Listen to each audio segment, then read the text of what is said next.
Welcome to another deep dive.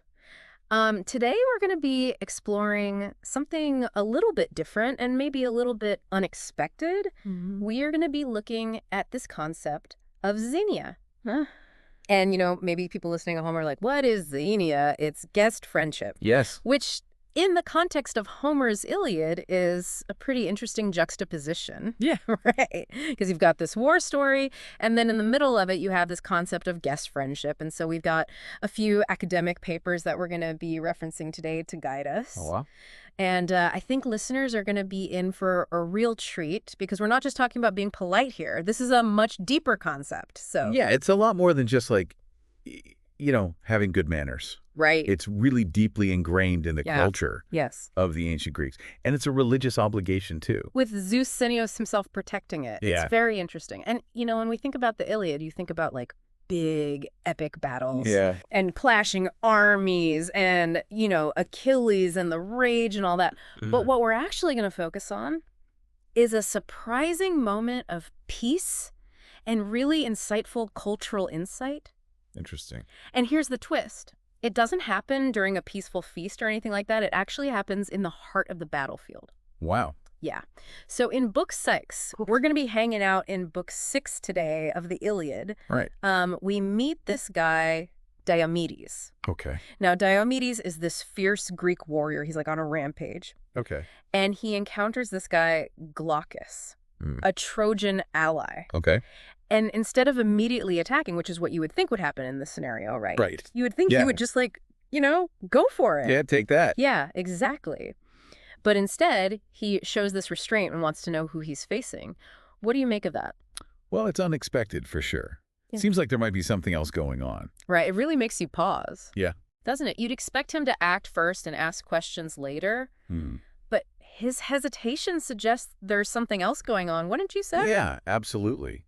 Like there's this deeper layer of meaning, and it makes you really think about the significance of this encounter. Well, in Diomedes, he actually tells Glaucus a story Oh. about a king named Lycurgus Okay. who angered the gods by attacking the infant Dionysus. And on the surface, that just seems like a cautionary tale. But, knowing Homer, Yeah, there's got to be more to it. there's something more there. Right. And it really is like Homer's giving us a little clue because Lycurgus's crime wasn't just an assault, it was a violation of Xenia. He attacked a guest and a divine one at that. Oh, wow. So it kind of makes you wonder, is something similar about to happen here? That's a good point. Yeah, it definitely sets up a sense of anticipation. Yeah. Like what's going to unfold next? Right. How will Xenia play out in this situation? Yeah, for sure. And to really understand what happens next, we need to understand Glaucus's response Okay. to Diomedes and this story. So Glaucus, prompted by this tale, shares his lineage. He goes all the way back to his grandfather, Oh, wow. Bellerophon. Bellerophon. Yeah, have you heard of Bellerophon? I have, yeah. Okay, good. So, and this is where it gets really interesting. Because Bellerophon's story is more than just a family history, it's actually like this testament to the power of Xenia. So he was falsely accused and sent off to be murdered, Oh, dear. but he's actually saved twice by Xenia. Wow. 2 different kings who are bound by this code could not bring themselves to harm a guest even when they had every reason to. That's remarkable. It really highlights how seriously they took this obligation. Like it trumped their own personal feelings, even in a situation like that. Right. I mean, think about it. They had every justification to take revenge, but Xenia stopped them. It makes you wonder if that's what Diomedes was getting at, right? Yeah, maybe he was subtly reminding Glaucus. Like, hey, remember this. Remember this whole thing. Yeah, like we're bound by something bigger than this conflict. Right.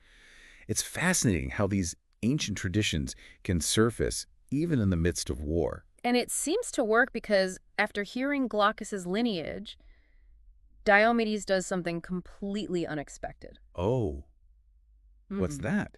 He throws down his spear. He throws down his spear. He throws down his spear. He recognizes Glaucus as a guest friend Wow. from generations past. Like he knew him. Well, their grandfathers did. Okay. They feasted together and exchanged gifts, Wow. cementing this bond that somehow managed to survive even the chaos of war. It's almost unbelievable, right? Like these two warriors on opposite sides of this brutal conflict, choosing to honor this ancient tradition over their own allegiances. It's incredible, isn't it? It really speaks to the enduring power of Xenia, doesn't it? It really does. Like, what were they thinking? Yeah. What would possess them to do this? Like, how does it even happen? Well, and to further solidify their connection, they decide to exchange armor. Oh, okay. But here's where it gets even more intriguing. Okay. Glaucus's armor is made of gold. Okay. While Diomedes is just plain bronze. So, an unequal trade. To say the least. Yeah, like did Glaucus just forget how valuable gold was? Well, the text tells us that Zeus stole Glaucus's wits to make this exchange happen. Oh, Zeus got involved. Yeah. Okay. So this could be interpreted in a few different ways. Okay, like what? Maybe Zeus is rewarding Diomedes for upholding Xenia. Okay, so that's one. Or maybe he's just having a bit of fun at Glaucus's expense. Oh, so he's like messing with him? Yeah, kinda. Oh, wow. But it definitely adds a layer of humor to the situation, doesn't it? Yeah, for sure. This seemingly lighthearted moment actually raises some thought-provoking questions, though.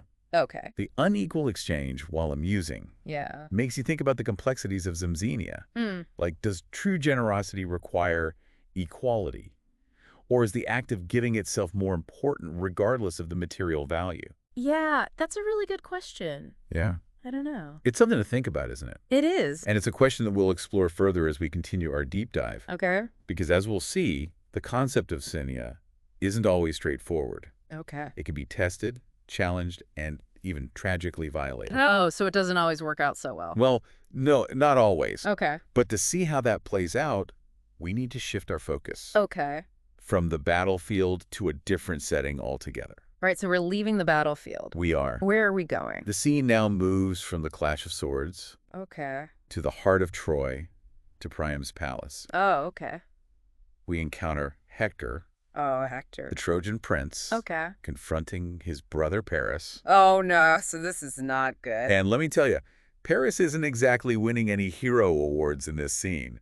Oh, no. Okay, so we've gone from these battlefields of Troy right to the halls of Priam's palace, and we've seen how powerful Xenia can be and the really bad things that can happen when it's violated. But what about us? Like, how does this whole ancient Greek concept work in our world today? It's like a totally different scene now. Yeah, it really is. I mean, on the one hand, we live in this world where travel and communication have broken down so many barriers. It's true. You know, we're connecting with people from all sorts of different cultures and backgrounds more than ever before. You could almost say it's like the perfect setting for like a global Xenia. You know, like this renewed sense of hospitality and understanding across borders. That's a nice thought. But let's face it, we're also constantly hearing all this stuff about fear and distrust, right? Like, we're supposed to be wary of strangers, lock our doors, be suspicious of anyone who's different. It's like we've created this culture of fear that's like the opposite of what Xenia is all about. That's a really good point. I mean, we want to connect with people, but we're also afraid to let our guard down. It's like this weird paradox. We're replacing face-to-face interactions with online connections, and even those often feel kind of superficial. Like we're forgetting about basic human kindness. Offering hospitality, especially to people outside our usual circles. Think about how many times you've walked by someone who needs help and you hesitate. Oh, yeah. Because you're worried about getting involved. It's a real struggle. Totally. It's like we've become isolated even when we're surrounded by people. So are we like doomed to live in a world without Xenia? That's kind of depressing. Is there any way to get past this, you know, wanting to connect but being afraid of what might happen? I don't think we're doomed at all. Remember Diomedes? He was able to see past the fact that Glaucus was a Trojan, his enemy.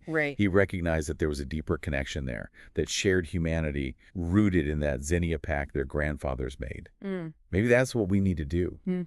Look for that shared humanity, even or especially in those we see as different from us. So you're saying that bringing back Xenia is a choice we have to make. Like we have to actively push back against all that fear and isolation. Exactly. It's about realizing that the walls we build, the physical ones and the emotional ones, actually make us weaker. We can start by looking for little ways to practice hospitality in our everyday lives. It doesn't have to be anything big. Invite a new neighbor over for dinner, volunteer at a place that helps refugees, or even just start a conversation with someone who seems lost or lonely.